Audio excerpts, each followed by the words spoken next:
हरे कृष्णा। श्री मन शिक्षा। हे मन, जीवन पथ में सहसा आक्रमण करने वाले काम क्रोध आदि दस्य युगुण अपनी कुचेष्टा रूपी कष्टप्रद भयंकर रस्सियों के द्वारा मनमाने ढंग से गले को बांधकर मुझे जान से मार रहे। ऐसा कहकर रोते रोते बड़े कातर स्वर से बकासुर मारने वाले श्री कृष्ण के भक्ति मार्ग के रक्षक महाबलशाली एवं दयालु भक्तों को पुकारो। वे तुम्हारी करुण पुकार सुनकर अवश्य ही रक्षा करेंगे। श्री भजन दर्पण दिग्विनिशी वृत्ति। काम दित्त प्रकट पथ पातित व्यतिकर काम क्रोध लोभ मोह मद मत्सर्य ये अच्छे जीवन के पथ के लुटेरे हैं। परस्पर मिलित होकर दस्यु वृत्ति करने वाले व्यक्तिकर कहते हैं।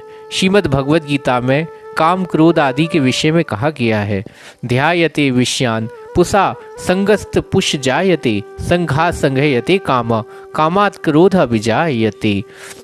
अर्थात विषयों का चिंतन करते से उन विषयों में आसक्ति हो जाती और आसक्ति से उन विषयों की कामना उत्पन्न होती और कामना में विघ्न पड़ने से क्रोध उत्पन्न होता और क्रोध से मूढ़ भाव उत्पन्न होता और मूढ़ भाव से स्मृति विभ्रम हो जाती और स्मृति विभ्रम हो जाने से बुद्धि अर्थात ज्ञान शक्ति का नाश हो जाता है और बुद्धि का नाश होने पर पुनः विषय भोग में निमग्न हो जाता है। इस प्रकार संसार चक्र में फंसकर दुख भोगने लग जाता है। श्री बलदेव विद्याभूषण जी उक्त श्लोकों के गीता भूषण भाष्य में कहते हैं, भगवान के चरण कमलों के चित्त को लगाए बिना केवल ज्ञान योग और तपस्या आदि के द्वारा मन को निगृहित करना, काम क्रोध आदि अनर्थों से छुटकारा पाना सर्वथा असंभव है। रूप रस गंध स्पर्श शब्द आदि विषयों के सुख का कारण मानकर उनका मन ही मन चिंतन करने से योगी पुरुष की भी विषयों में आसक्ति हो जाती है और आसक्ति भोग की कामना उत्पन्न होती है और भोग कामना में बाधा उपस्थित होने पर क्रोध और उससे कार्य अकार्य विचार करने की बुद्धि अर्थात ज्ञान का लोभ हो जाता है। ऐसे समूह स्मृति भ्रम हो जाता है अर्थात इंद्रियों का जय करने से प्रयत्न का अनुसाधन च्युत हो जाता है। स्मृति का भ्रम होने से बुद्धि का नाश अर्थात आत्मज्ञान मूलक अनुशीलन का विनाश हो जाता है। अंत में बुद्धि का नाश होने पर सर्वनाश हो जाता है, जहाँ सर्वनाश अभिप्राय विषय भोग में निमग्न हो जाता है। तात्पर्य यह है कि श्री भगवान का आश्रय ग्रहण नहीं करने से दुर्निर्वाण मन को जीतना संभव। अवशीभूत मन ही घोर अनर्थों का जड़ है, अतः मन को वशीभूत करने के इच्छुक पुरुषों का अवश्य ही भगवान की आराधना करना ही चाहिए। जीवन मात्र का यही प्रधान और एकमात्र कर्तव्य है।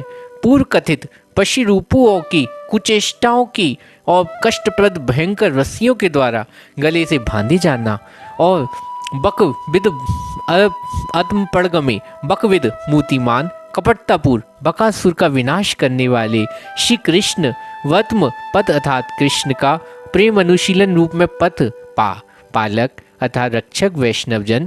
तात्पर्य यह है कि अनर्थों की रक्षा के लिए कपट बकासुर का विनाश करने वाले श्री कृष्ण प्रेम अनुशीलन रूप पथ के रक्षक एवं पालक वैष्णव जनों को रो रो कर कातर स्वर से पुकारो। वह महाबलवान एवं परम करुणा में वैष्णव जन तुम्हारी करुण पुकार सुनकर अवश्य ही तुम्हारी रक्षा करेंगे। श्री रामानुजन प्रार्थना करते हैं, मैं प्रहलाद नारद पराशर पुंडरीक व्यास अम्बरीश शुक शौनक भीष्म दालभ्य रुकमानंद उद्धव विभीषण और अर्जुन प्रभृति पुण्यात्मा परम महाभागवतों को नमस्कार करता हूँ। भक्तनिष्ठ श्री सर्वज्ञ ज्ञान भक्त कवि भक्तों की स्थिति का वर्णन करते हुए कहते हैं, हे भगवान, तुम्हारे भक्त समुद्र के चुल्लू के समान, सूर्य की खेतों को समान और सुमेरु पर्वत को मिट्टी के ढेले के समान और सम्राट और चक्रवर्ती को तुच्छ सेवक के समान, चिंतामणि के ढेर के पत्थर के टुकड़ों को समान और कल्प वृक्ष को साधारण लकड़ी के समान और संसार को तृण राशि के समान देखते। अधिक क्या कहें, आपके वियोग में उनका शरीर भी भाव सा प्रतीत होता है। श्री माधव सरस्वती जी और स्पष्ट रूप से कहते हैं, मीमांसा मलस दृश्य तवत्र धरीश्वरे गर्वेत कतु ककश्य धिया दुरपि वावताम हरे जनन्तोपि न जानन्ते श्रुति सुखम शीरसि रंगी संघात द्विते सुदवान्तु प्रदिश्यन्ति रसम गुवानादवि स्पश्यत। केवल कर्म कांड प्रतिपादक मीमांसा दर्शन रूप धूलि से जिनका ज्ञान चक्षु अनंत मलिन हो गया, उनकी बुद्धि भगवान में नहीं लग सकती। गर्व ही अंतिम फल है जिनका ऐसे कुतर्कों से जिनकी बुद्धि कर्कश हो गई। श्री हरि कथा तो उनसे बहुत ही दूर, अर्थात उन्हें हरि चर्चा सुहाती ही नहीं। वेदज्ञ पंडितजन भी श्री कृष्ण के आसक्ति ना होने के जानते हैं हुए भी वेदों के वास्तविक तत्व इस प्रकार नहीं जान पाते, जैसे बड़े भारी दवी कलछी सुबादु रस को परोसती हुई उस मधुर रस के स्वादन को वंचित रहती है। श्री हरि भक्ति सुदे ग्रंथ में सत्संग की ऐसी महिमा का वर्णन किया गया है। दृष्टांत के द्वारा सजातीय संग का प्रभाव दिखला रहे, जैसे समीपवर्ती वस्तु का गुण रंग स्फटिक मणि प्रतिबिंबित होता है, उसी प्रकार जिसके सहित जिस व्यक्ति का संग होता है उस व्यक्ति में संगी व्यक्ति सभी गुण आ जाते।